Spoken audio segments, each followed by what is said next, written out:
Shay, and these are my plays. This is Shay's Plays. I'm actually back doing something a little bit different today.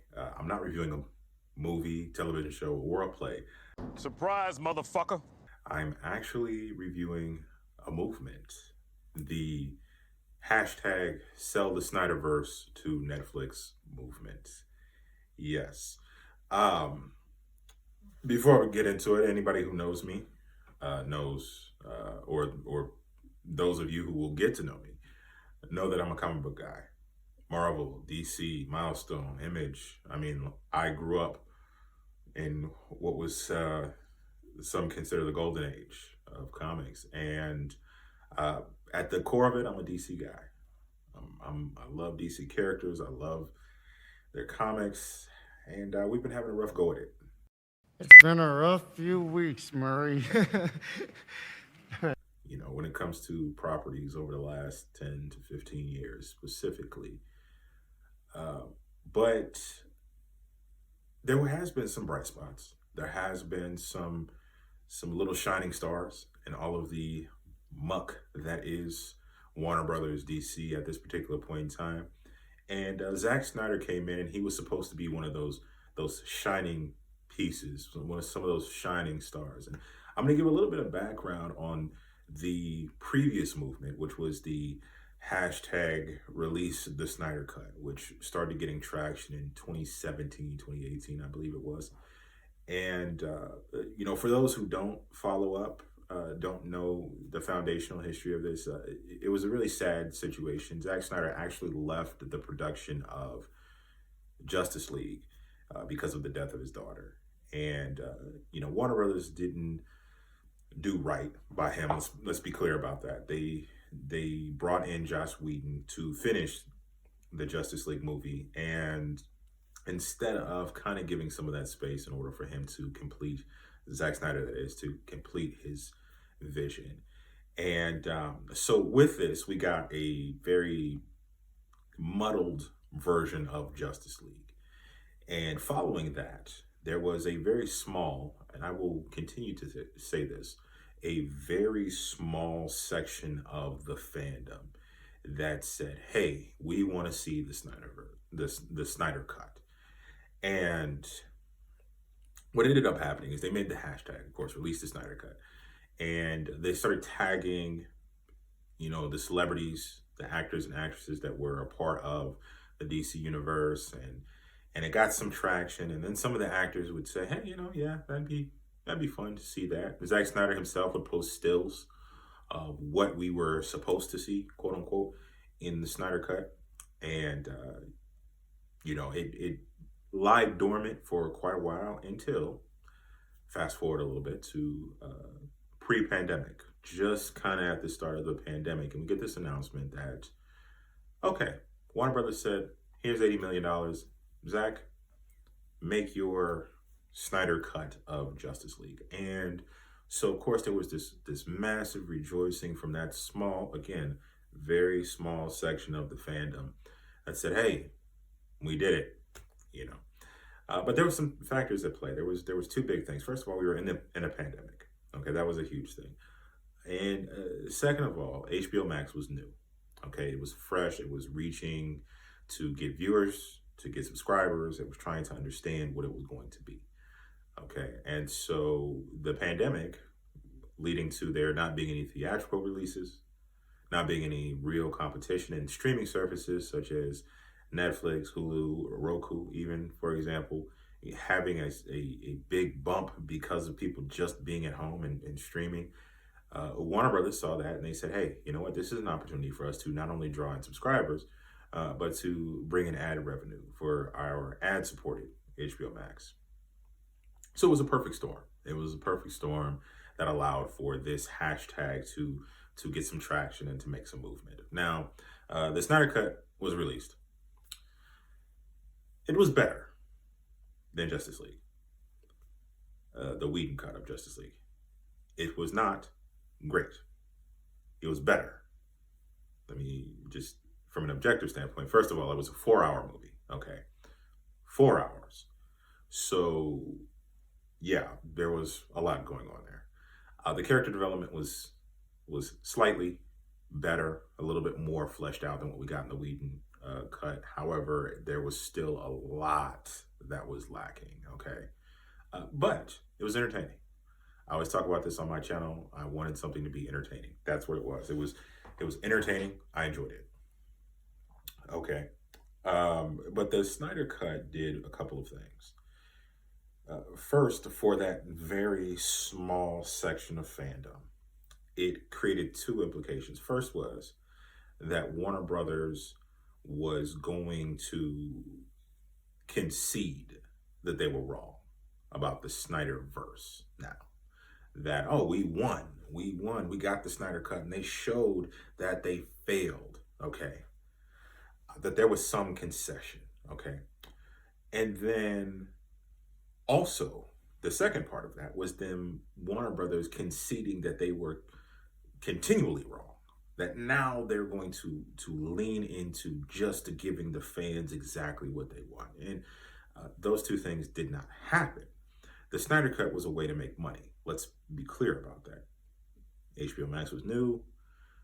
Before the pandemic happened, there was no movement whatsoever to make the Snyder Cut, okay? There was also an implication, too, that the Snyder Cut was just there. It existed, and it was being held hostage, which was not the case. We found out, many of us knew, but we found out once the announcement was made.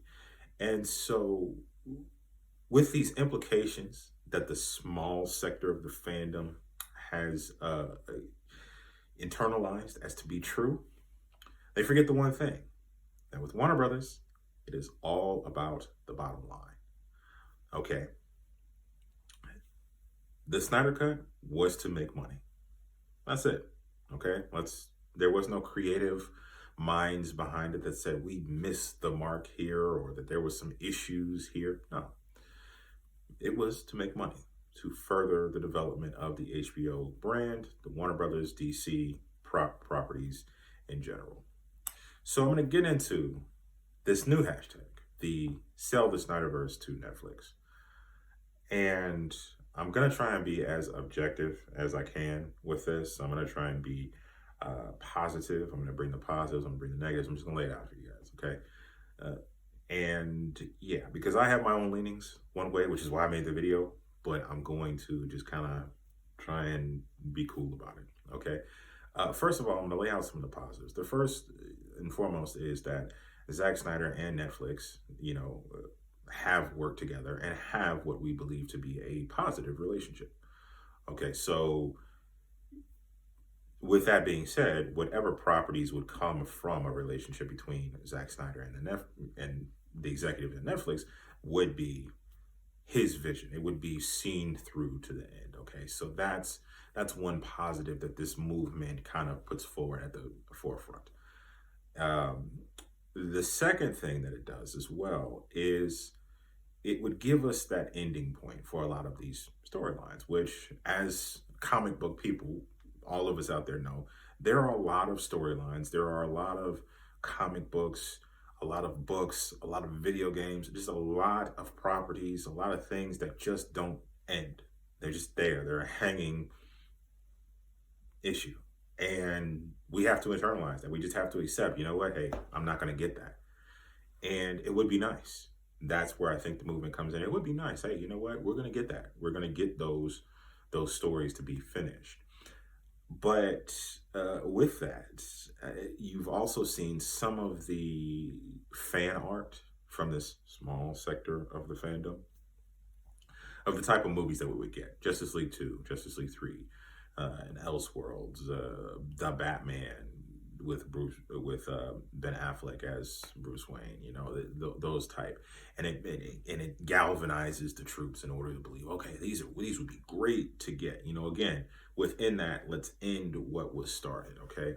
But there are quite a few things that this movement, the Sell the Snyderverse to Netflix movement, either forgets or just completely ignores.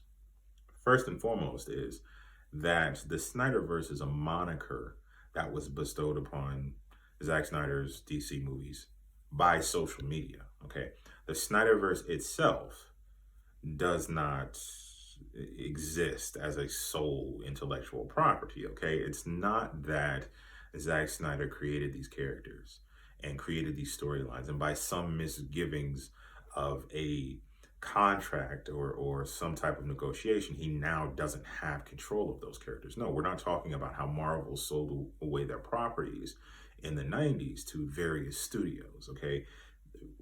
We're talking about a moniker, a name that was given to Zack Snyder's interpretation of characters that are wholly and completely owned and intellectual property of Warner Brothers DC.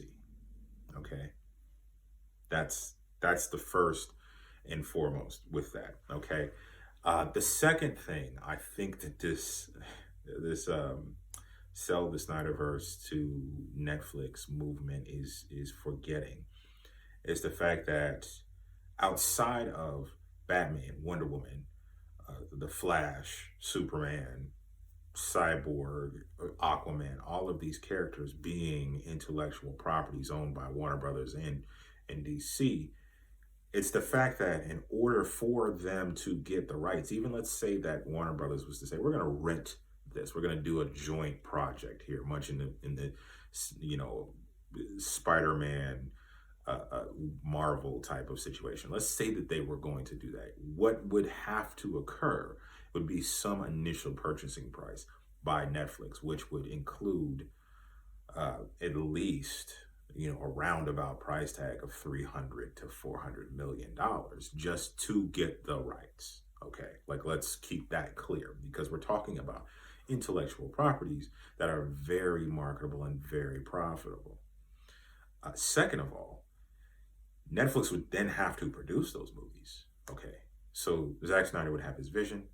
Those movies would have to be produced, whether we're talking about full-on epics or whatever it may be. Okay, we're talking about a lot of money. So at the low end, let's just say at the low end, we're talking about $500 to $750 million that Netflix would have to put out there. Netflix is not in a good financial situation right now. They saw their first losing quarter ever in existence this past year. They have scrambled to figure out how to change their particular model because, quite frankly, everyone has caught up.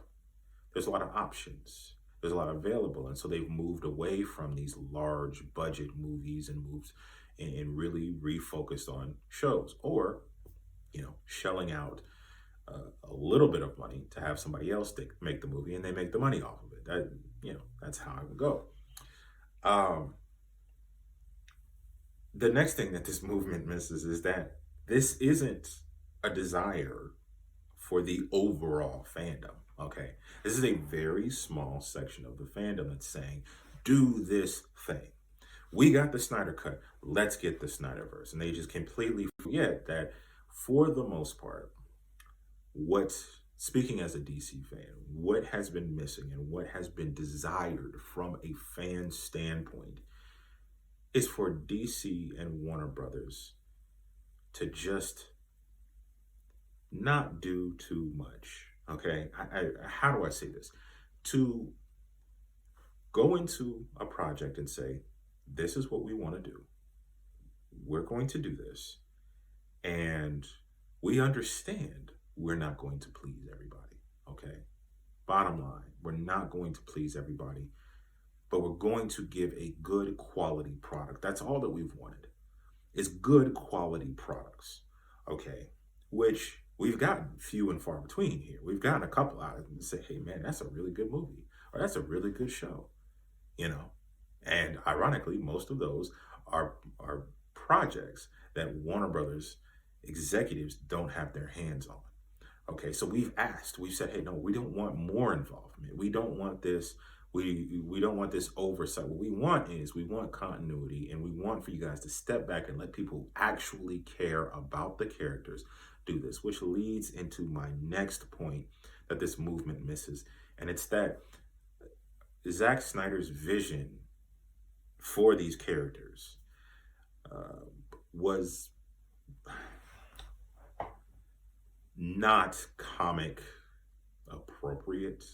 I'm trying to find the way to say it positively, but I can't really say it outside of this. So let me just say, it was a muddled mess. Okay, we got Batman versus Superman. We got Man of Steel. Okay, we saw that Zack Snyder did an amazing job of getting visuals well. Okay, but he took from so many different pieces of comic storylines that had very serious implications, that had very woven deep connections to the DC universe, and just picked them for that visual aspect. So the storyline that he created, the stuff that has come out, the ideas that have been pressed forward that would be a part of the Snyderverse of movies, it doesn't actually look that great. And I think that most fans, um, have universally understood that Warner Brothers has not gotten it right. I don't disagree with that. I don't disagree with the small sector of fans that say Warner Brothers is not getting it right. But most of us universally agree the Snyderverse is not the answer to Warner Brothers not getting it right.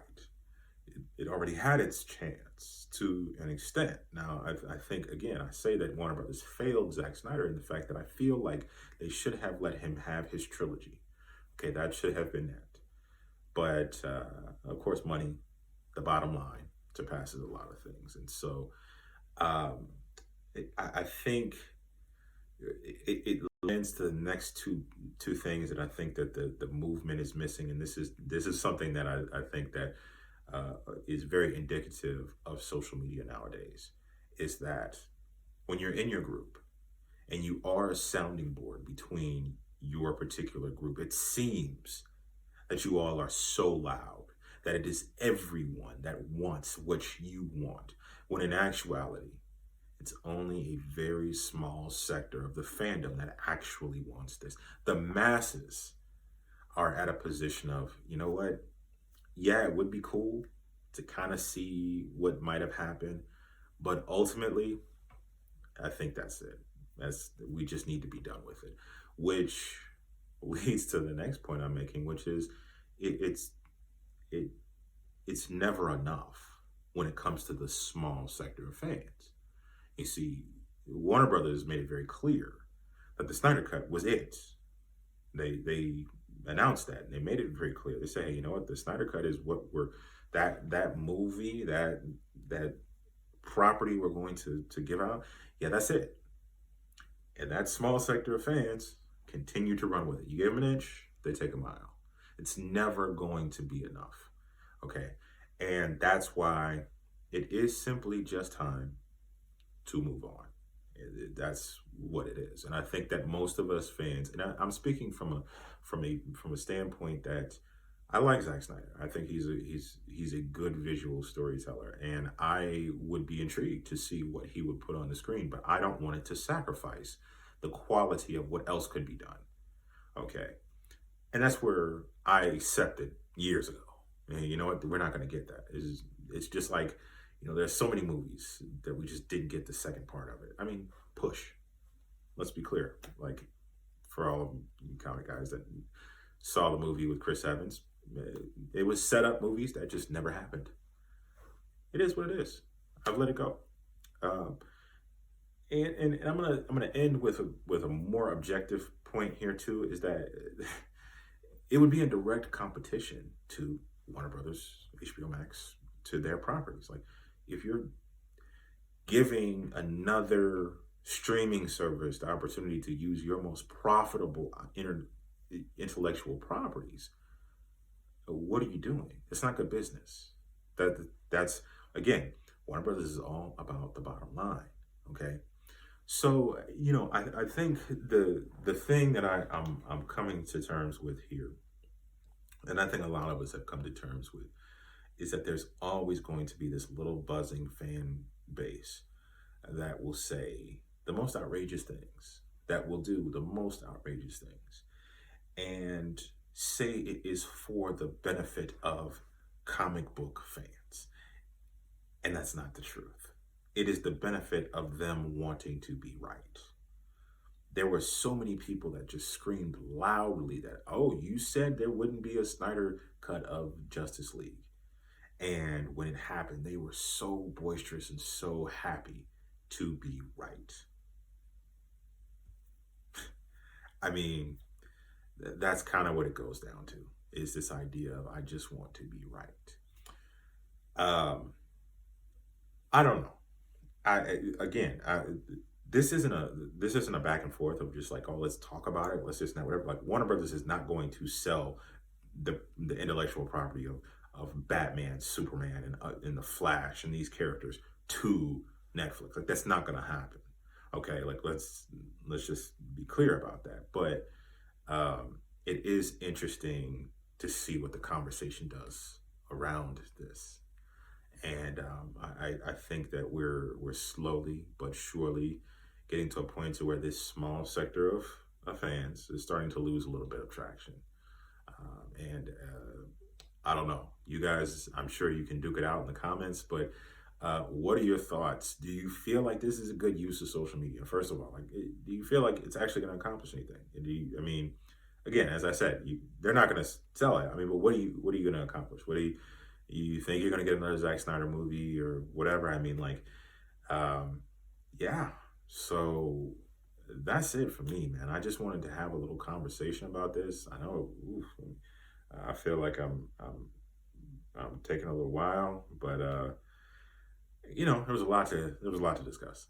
But with that being said, as I always say, I hope you all watching out there have a great day, a great week, a great month, a year of life. Everything in your life is blessed and well. And as always, peace, love, and film. Now, play my music.